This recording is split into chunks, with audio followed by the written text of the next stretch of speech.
Thanks for making the effort to come and see me before lunch. I know you've got there's apparently another marketing-based speech on at 11:45 in another room, so you've all chose to see me, so I'm delighted whatever happens. Look, today I want to talk to you about lots of things, but it all centres around the little sticker that most of you I can see in the audience have got on, which is about what we call being famous. So I want to start with talking about fame and the definition of fame, right? So we all know celebrities. We're in a celebrity-obsessed world, and famous definition is about having a widespread reputation, usually of a favourable nature. I'm not sure a lot of the recruitment industry could say that, but and being renowned, celebrated. So to me, that is actually such a powerful phrase that I don't think there's a recruiter or recruitment agency on the planet that wouldn't want to have a widespread reputation and be celebrated in a favourable nature, right? So it's all about how do we build brand that makes us famous effectively in our market. So why do you want to be famous? Why would you want to have a brand that people know and you've got a widespread vision? So firstly, brand awareness is everything. As a recruiter, you're obsessed with getting on the phone, KPIs, talking to clients, talking to candidates. All that is really grabbing the attention of a target person, right? However, online, brand awareness is the same thing, just in a different format. So being famous is about having big reach, big brand awareness. We want to pique the interest of a target audience. So when you're famous, your target audience, a specific demographic, whether it's technology, education, whatever you guys recruit, they should be interested in you, your services, your brand, what you do. Obviously, this will introduce you and your agency. So in a market where we've got 30,000 recruitment companies in the UK, 81% of those people are sub 10 staff. We've got the most competitive landscape in the world right here. London has more agencies than the next 100 cities in the UK and Ireland combined right now. So you need to be grabbing the attention of your audience and introducing your agency on a regular, daily basis. And ultimately, why are we doing it? Because we want to acquire leads, right? We want clients, candidates to see us, to be interested in us, to want to fill jobs or get jobs, right? So, who am I and why the hell am I stood on a stage with a big grey head trying to tell you something that you probably already know? Well, I started Hoxo Media 3 years ago. So I quit my job as a recruiter in January 2017, which feels like a lifetime ago. And I had a vision, right? I was about to launch a recruitment company called Hoxo. It was going to be a business change and transformation recruitment business. And that's my business partner, Amma. He's got his hat on backwards at the back of the room, you cool cat. And he didn't have a vision, he thought I was a fucking nutcase. But I had a vision that because we had such a tight, restrictive covenants in our contract, if I couldn't ring anyone in my little tight Lloyd's of London insurance market, what if I made a video every day? What if I put content out every day? I was already connected to them on LinkedIn. They would see me every single day, they'd hear the name Hoxo, and then at the end of it, when I come out of covenant, I'll just pick up the phone and it'll be a piece of piss. That was my vision, right? Then I looked at other recruiters around the world and tried to find anyone doing this kind of stuff. 2016, LinkedIn was not a place you could have walking and talking videos walking down the street. You couldn't post natively, you used to use YouTube. I couldn't find a single recruiter in the world in the summer of 2016 that was doing that. And I was like, right. I'd also never heard the word personal and brand put together at that point in my life. So I was kind of on this vision that if these YouTubers and Instagrammers could build such big influence and audiences online, why weren't recruiters doing it? And that made me have this bigger vision that maybe it wasn't just about me and I could launch a business that would help people like me. Again, the guy at the back of the room thought I was a fucking nutcase, hated it, but I'm a good salesman and it worked out all right. So, what do I know? So in the last 3 years, we've got to a place now where we're currently working with 58 recruitment agencies globally, about 80% in the UK and Ireland. We have clients in Thailand, Australia, the US, Central Europe.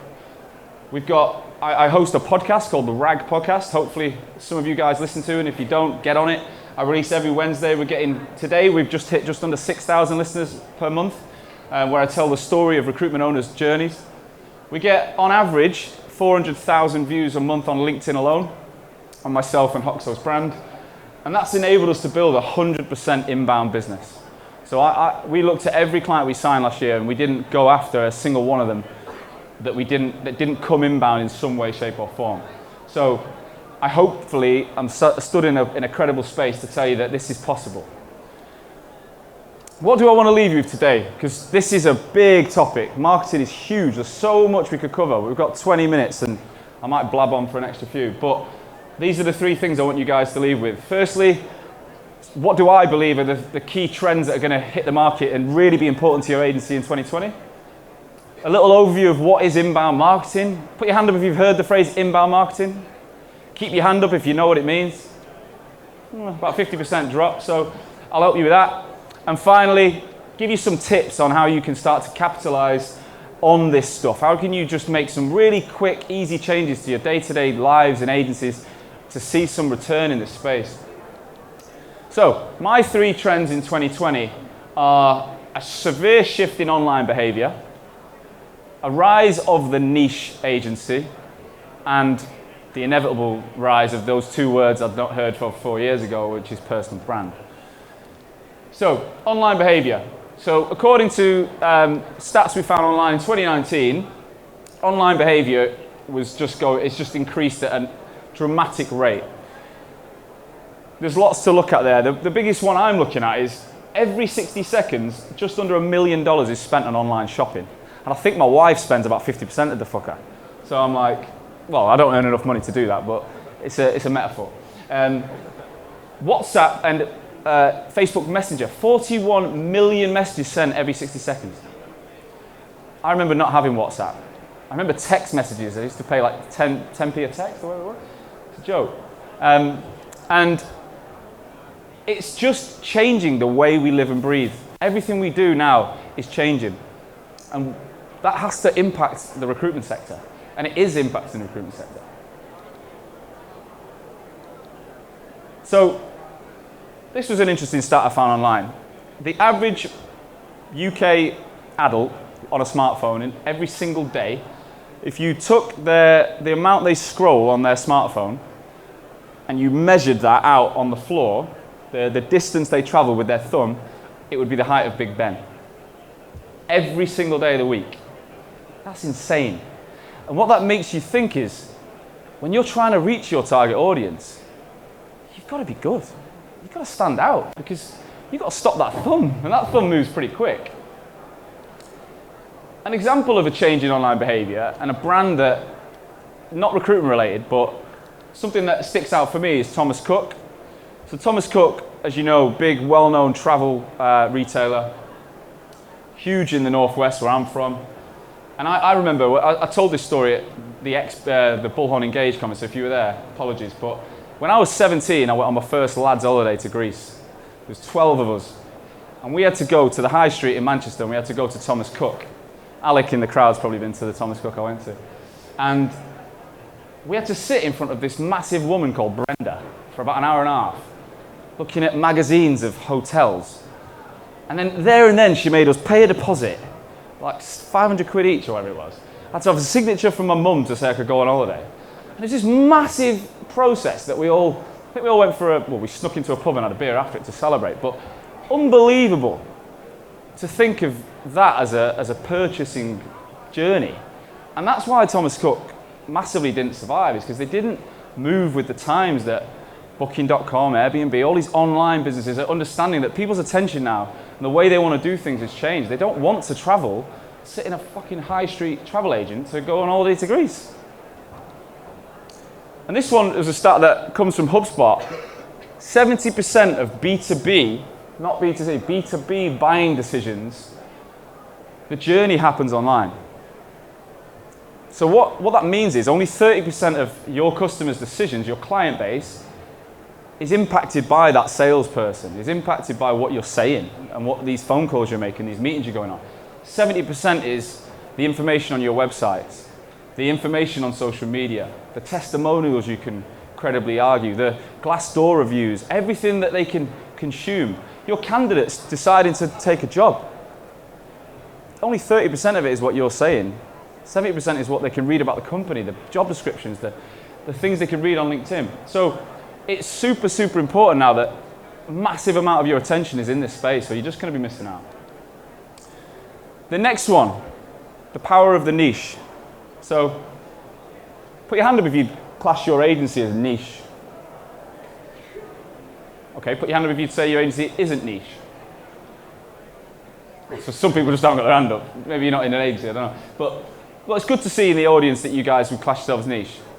I personally believe, looking at the market every single day, talking to recruitment owners every single day, the niche agency is going to survive and the generalist is going to struggle. Genuinely going to struggle in the next few years. If you look at your ability to, if you go to the doctors and you've got a problem with your eye and you go to a GP, where are they going to send you? To a specialist eye doctor. Not going to send you to a paediatrician, are they? I don't want to fucking go to one. So it's the same in every walk of life. You want to speak to a specialist who does it every single day. Now that's not new, but online, what's the impact of being a niche specialist is that your ability to carve out an audience and talk to a specific audience when you're niche is exponentially easier. I've gone into agencies and they've got a HR team, a finance team, tech team, whatever, 5 different divisions that don't talk to each other, that have no connection, and they've got one marketing project that's trying to hit them all. And I'm like, it's not possible. It's impossible. So the more niche you can be in 2020 and beyond, the easier it's going to be to carve out an audience. And then you can create a story around your brand. You can create a tailored proposition that is talking to that niche that has an impact. If you think about when you engage online, there's 2 reasons you engage online. The first, well, it's always an emotional engagement. The first is that it triggers a pain point. It makes you think, shit, I've got a problem. The second is it makes you think about an exciting ambition you're trying to achieve. It's going to help me get somewhere. If you've got a compelling story that appeals to those 2 things, it's much easier. And finally, when it comes to content and branding, if you've got a niche area and you know your audience, it's going to be a hell of a lot easier to produce content. I said it to a guy before who was in the crowd. He said he used to work in a very generalist way, and it's, if you recruit anyone anywhere, it's a bit like sitting in the Atlantic Ocean with a fishing rod, hoping for the best. Like, there's no way of quantifying it. So, this is an example of one of our clients. 3.5-year-old recruitment agency based in London who specifically focus on the fintech sector. We've been working with them about 6 months, and they wanted to be known specifically for fintech, yet their website content, their social content was so generic in tech that there was no reason why fintech founders or leaders would go to them over anyone else. So we changed all that. You can have a look at these guys online, Mana Search. Now, the reason I'm showing you this is because of that, their niche focus, having looked at what I'm doing with my podcast, Lloyd, the owner, said to me, can we create a podcast for fintech founders? So we set up, it's called Searching for Mana. He records it in his office every week. We do all the editing and distribution. Now, he's only 4 episodes in, and he's not getting a mad amount of engagement yet. I mean, he's 1,600 followers, 600 views. He's signed 3 clients, big fintech clients, off the back of the first 4 episodes. One of them was a guest. The others came to him as a result of listening and thinking, you are one credible guy who's so niche and I need to be working with you. Such a big, powerful impact. And then personal branding. So influencer marketing is a phrase you see on Instagram predominantly. Well, I think if you look at the nature of a salesperson or a recruiter, you are the most geared up profession to be an influencer in your space because you're paid to connect with people on a daily basis. Your whole life's about LinkedIn growing audiences, right? So being a micro-influencer means that you can have 1, 2, 3,000 people that are super niche, super relevant to your audience, and you can put content and influence those people online. If you've got 5 recruiters, you've got 5 opportunities to have a brand that's growing through an influencer. So don't just, the point of that is, don't just focus on your company brand, focus on what you can do with the individuals in the business, okay? LinkedIn's algorithm, 2019 saw an unbelievable increase in LinkedIn engagement. Unbelievable, to the point where people are getting tens of thousands of views on a post they create in 5 minutes without spending any money. This is not possible on Facebook, Instagram, or any other platform on the planet, and it won't be possible on LinkedIn for a very long time. Some of the ways you can hack LinkedIn is thinking about the engagement you get on your post. So if you're getting at least 10 likes or comments in the first hour of your post going live, your post will travel around 70% further than it would if you didn't get that engagement. Now that is not penalized if those people work in your own business. So many people look at a post and think, oh, it's just our own team liking it. That's great, because it means there's more people seeing it. It's reaching their networks. Do not sit there and think that's a negative thing. If your own team are not liking it, that's the negative, because your easiest win isn't engaging, right? So let's start playing with the LinkedIn algorithm. Start using it. Start maximizing content today. And finally, having a personal brand impacts both inbound and outbound results. What I mean by that is, of course, the more content you put out there, the more people see you're aware, they're going to reach out to you. However, the power of your brand when you've built one, when you reach out to other people, they're so much more likely to engage back. I've had it where I've DM'd recruitment owners and instantly it's like, oh great, listen to the podcast, would love to work with you, love to talk to you, love to have a meeting with you. That never happened as a recruiter, ever. Despite having a great offline network, it never happened. So, an example of that is a gentleman sat at the front of the room today. Put your hand up if you've seen his bald head online in the last 6 months. Yeah, no, almost everyone. This video I'm about to play, if it works, was it April? About 8 months ago he posted this, and at the time he had 7,000 LinkedIn followers, right? Yeah. Can I just ask, what do you mean by hit the ground running? The ability to multitask. Okay, there's no training available. Liv, what does multitasking mean? Oh, what, so I end up doing 3 people's job but just getting paid for 1? A ninja? I've never done any martial arts training. Oh, it's like being at home, like being part of a family. I'm gonna have to say no thanks.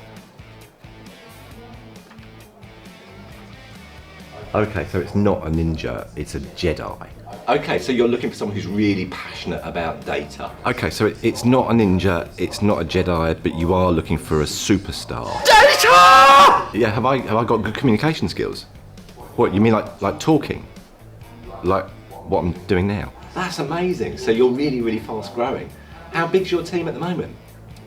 Just 2 of you? Yeah. Work hard, play hard. Yeah, I do that all the time. No, that's fine, I get you. You're not looking for a ninja, a Jedi, a superstar, but you are looking for a rock star. That's fine.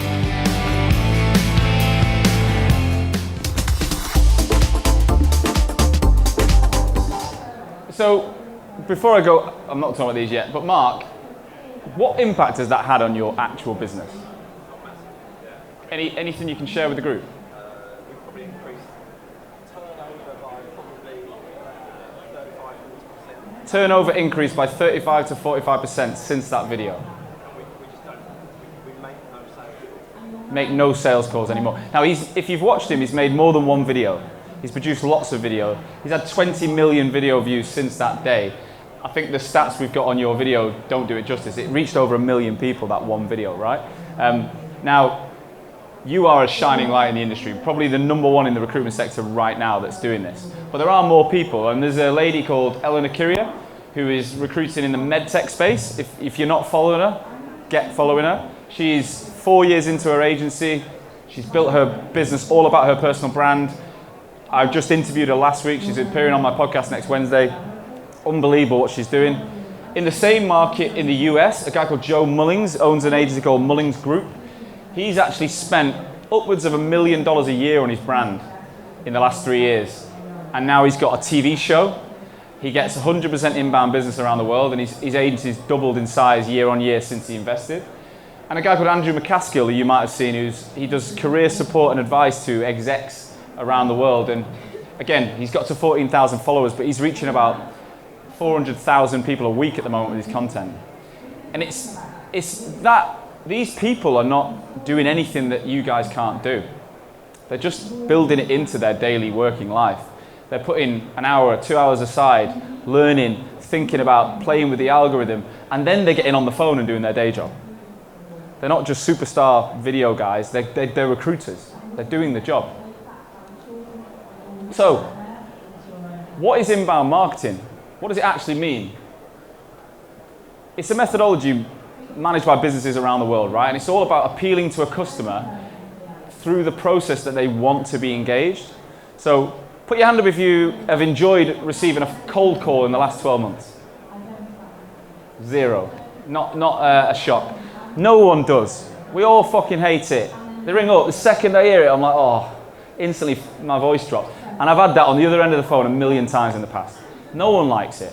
I'm not saying don't pick up the phone and cold call, because it still works and it will always be a great method, but it's not how buyers in any walk of life really want to be engaged. Inbound marketing is about thinking about your target audience, and again, it helps if you're in a niche, and thinking what are the pain and ambitions they're going through? What things are these people struggling with that we could help and offer advice, guidance, support? Like Mark's video about job descriptions in real life, it was a parody, but it actually made you think how bad job descriptions are. And it probably made a lot of people reconsider how they created job descriptions. And then they're going to think, well, could Mark help? Oh, we're a marketing agency, blah, blah, blah. It's simple, but it's so effective. And it follows through a process of, it starts about the attraction and the awareness phase. Like I say, a lot of people would see a video from Mark or myself and they go, that's so true. They laugh. Then they go, next time they see it, next time they see it. What do you actually do? In order to do that, you need to have a content plan, you need to have a strategy, and you need to start putting this stuff out regularly in front of the right eyeballs. So if you're connecting to your target audience on LinkedIn, and then you're regularly posting online, you've got a good chance you're going to start driving awareness. Once you get the engagement, people start direct messaging you, people start liking your content, people start downloading content on the website, hitting your business. Then it's about using cool technology and systems to speed up the way you engage people and automate follow-up. So we use things like email automation, inbound sales processes, and solution selling through software to support that process. And then inbound doesn't actually stop when you sign a client, you start working with them. You can then delight your clients. So if you've got a big contract to book, for example, you can create pages on your site which are all about FAQs and support. You can send surveys out to your customers, NPS scores, to find out are they actually happy with the service. This can all be done automatically. And you can have things like live chat on your website now for as little as £20 a month that allows your clients and candidates to have an instant conversation with your business. These things are all about building awareness, building trust, building the inbound methodology. So, my 6 key tips, and take a note of that. 6 key tips that you need to think about, the most simple things you can do. First one, tailor your strategy. If you talk to everyone, you talk to no one. Everyone in this room, whether you're an individual recruiter or an owner, should be able to go, well, my market looks like this, these are the people in my market, therefore this is the stuff, these are the people I'm talking to. If you talk without a strategy, you will struggle. The next thing is range of content. Put your hand up if you don't like the idea of making a video today. Brilliant, right? Personally, as much as I personally like video, vain git maybe, but I actually get a better engagement at the moment on written statuses on LinkedIn. Most days I post written statuses and then I'll try a video, and if I measure it, my written stuff does better. So there is actually no reason to have to do video yet. If I was you, I would start posting, I would spend 15 to 20 minutes every single day, and I would write a status that isn't a job, isn't advertising anything, but it's putting your opinion out there. It's talking about stuff you know, things, that little conversation you would normally have by the coffee machine or next to your desk. Put it on LinkedIn, just mention it. I wrote a status last week while I was on holiday in Dubai about, no offense if you guys are doing this, but I keep seeing like, hey, it's World Mental Health Day, we've baked cakes, and then there's a big picture on LinkedIn and that's it.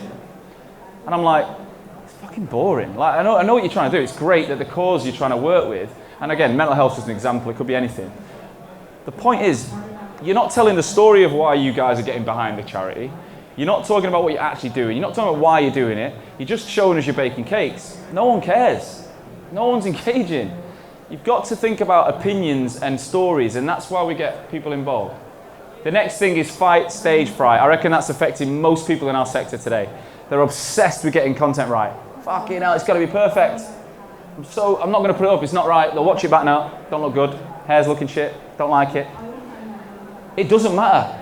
Done is better than perfect. Every day you procrastinate and you go, I'm not going to write that status, or I've got to make the perfect video. Your competitors doing it now.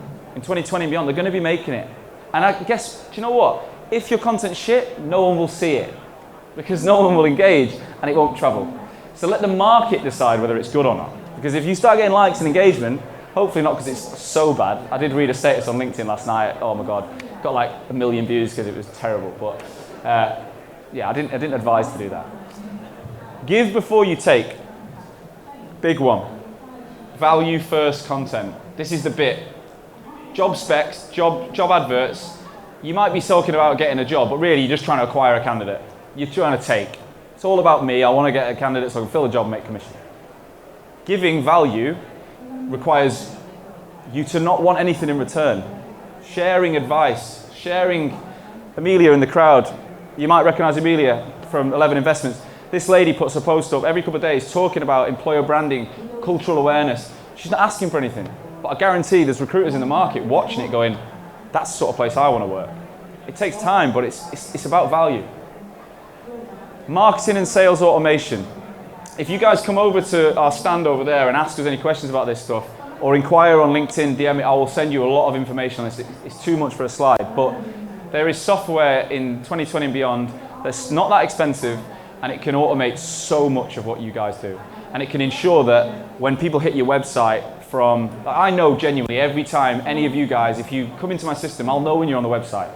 The amount of times people hit my website, I phone them up and they go, I was just thinking about you. Oh, fucking hell, timing's amazing, isn't it? It's just simple software. How to automate emails. Like, I've got an email thread going that has like 4 or 5 emails, and if you respond, it kicks you out of the automation, right? And when I enroll people, I find that the percentage of replies I get from the 3rd to the 5th email are way higher than the second and the first and the second. Because people will ignore the first, second, and then they think you're a nutcase following them at 3, 4, 5, and they end up coming back to you. And I've won a lot of business from it. One of my team did it over Christmas though, and I think he emailed like 100 people on Christmas Day with like, they were never going to respond. It's funny. And then finally, taking measurements. This one is the thing you can start with now. If you go on your LinkedIn company page or your personal page, just click on the admin view on a company page or your own profile on a personal page and just look at the statistics that are there. LinkedIn's giving it you. How many people are viewing your page? How many people are clicking through to your website? How many new followers have you got? And what we do for our clients and ourselves is we just track it. You can have a simple spreadsheet. The stats are already on LinkedIn. You don't have to come up with them. And just every week take a note of those stats. If you're really interested, grab the views on every single one of your posts that you're putting out and just aggregate that every week. JJ loves me when every Monday he does it for me. But you can start to see on a monthly basis, 50,000 views becomes 60,000 views, becomes 70,000 views. It's really, really big. And then it takes this whole black art marketing, you know, we can't see it, we don't know how it's getting on, it's intangible, and it makes it objective. You want to see a growth in your brand awareness because it will lead to an objective growth in your sales cycle. So, finishing off, your current sales process might look a bit like this. Talking about business development really. You've got your outreach on LinkedIn, you've got your referrals, everyone's good at referrals and recruitment. You've got your cold calls that everyone hates. And then you might want to book a meeting, you might want to get a vacancy, you might fill it, you might not. And that's sometimes where it starts and ends. When you have an inbound sales and marketing strategy, it looks more like this. And I'll send you all this, right? And it starts on the very left side with a strategic period where you're looking at all the different things on a marketing scale. It moves into campaign execution, actually putting content out. Then it looks at engagement, and then it moves into systems and sales. And if you see, there's inbound and there's automation, there's more routes to doing the same thing. Eventually, it's about driving more revenue. If you're building all this brand awareness and it isn't leading to more sales, you're talking to the wrong people in the wrong market. You need to rejig who you're speaking to. Again, I'll send you all of this stuff if you request it.